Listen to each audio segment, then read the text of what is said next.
കേരളത്തിലെ ആദ്യത്തെ നിയമസഭാ ഇലക്ഷൻ നടക്കുന്നത് 1957-ലാണ്. ഫെബ്രുവരി 28 മുതൽ മാർച്ച് 11 വരെ നീണ്ടുനിന്ന ഇലക്ഷൻ കേരളം രൂപീകരിച്ച് ഏകദേശം 2 മാസങ്ങൾക്ക് ശേഷമാണ് നടത്തുന്നത്. ഇന്നത്തെ പോലെ 140 മണ്ഡലങ്ങളൊന്നുമില്ലായിരുന്നു അക്കാലത്ത്. ആകെ ഉണ്ടായിരുന്നത് 114 മണ്ഡലങ്ങളാണ്. അതിൽ 12 ഡബിൾ മെമ്പർ കോൺസ്റ്റിറ്റ്യുവൻസി ആയിരുന്നു.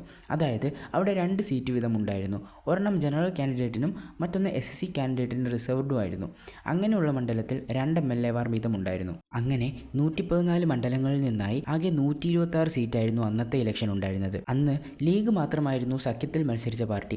ബാക്കിയുള്ള പാർട്ടികളെല്ലാം തങ്ങളുടെ ശക്തി തെളിയിക്കാനായി ഒറ്റയ്ക്ക് മത്സരിച്ചു. മുഖം വെച്ച കാളയുമായി കോൺഗ്രസും അരിവാൾ നിൽക്കതിന്റെ അടയാളത്തിൽ കമ്മ്യൂണിസ്റ്റ് പാർട്ടിയും വീരടയാളമാക്കി PSPയും മത്സരിച്ചു. ജാതി മത സാമുദായിക രാഷ്ട്രീയങ്ങൾക്ക് ഏറെ പ്രാധാന്യമുണ്ടായിരുന്ന ഒരു ഇലക്ഷനായിരുന്നു അത്. കമ്മ്യൂണിസ്റ്റ് പാർട്ടി സെക്രട്ടറിയായി തെരഞ്ഞെടുപ്പിനെ നേരിട്ടത് MN ഗോവിന്ദൻ നായരായിരുന്നു. അദ്ദേഹത്തിന്റെ ബുദ്ധിപരമായ നീക്കത്തിൽ നിയോജക മണ്ഡലങ്ങളിൽ ആളുകളുടെ കണക്കെടുത്ത് സാമുദായിക സമവാക്യം മുന്നിൽ കണ്ട് കമ്മ്യൂണിസ്റ്റ് പാർട്ടി വളരെ കൃത്യമായി സ്ഥാനാർത്ഥികളെ നിശ്ചയിക്കാൻ തുടങ്ങി. KPSCയും കർഷക തൊഴിലാളികളും കലാകാരന്മാരും ഉൾപ്പെടെ ഒട്ടേറെ പ്രമുഖർ കമ്മ്യൂണിസ്റ്റ് പാർട്ടിക്ക് വേണ്ടി തെരഞ്ഞെടുപ്പ് പ്രചാരണത്തിൽ അഹോരാത്രം പണിയെടുത്തു. അങ്ങനെ മാർച്ച് പകുതിയോടെ കേരള ചരിത്രത്തിലെ സംഭവബഹുലമായ ആദ്യത്തെ ഇലക്ഷൻ്റെ റിസൾട്ട് വന്നു.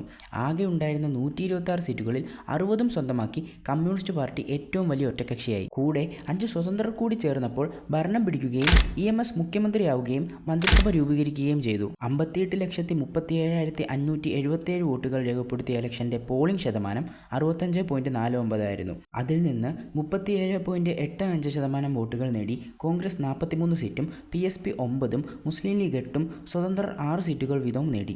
ആകെ ഉണ്ടായിരുന്ന 126 സീറ്റുകളിൽ 124 കോൺഗ്രസ് മത്സരിച്ചപ്പോൾ 100 സീറ്റുകളിൽ മാത്രമാണ് കമ്മ്യൂണിസ്റ്റ് പാർട്ടി മത്സരിച്ചിരുന്നത്. കമ്മ്യൂണിസ്റ്റ് പാർട്ടിയുടെ ഈ നേട്ടം ലോക ശ്രദ്ധ നേടിയിരുന്നു. ചരിത്രത്തിൽ ആദ്യമായാണ് ഏഷ്യയിൽ തെരഞ്ഞെടുക്കപ്പെട്ട ഒരു കമ്മ്യൂണിസ്റ്റ് ഗവൺമെൻറ് അധികാരത്തിൽ വരുന്നത്. അതിനു മുമ്പ് ഇറ്റലിക്കടുത്തുള്ള ഒരു കൊച്ചു ദ്വീപിൽ മാത്രമാണ് തെരഞ്ഞെടുപ്പ് ജനാധിപത്യത്തിലൂടെ ഒരു കമ്മ്യൂണിസ്റ്റ് ഗവൺമെൻറ് ഭരണത്തിൽ വരുന്നത്.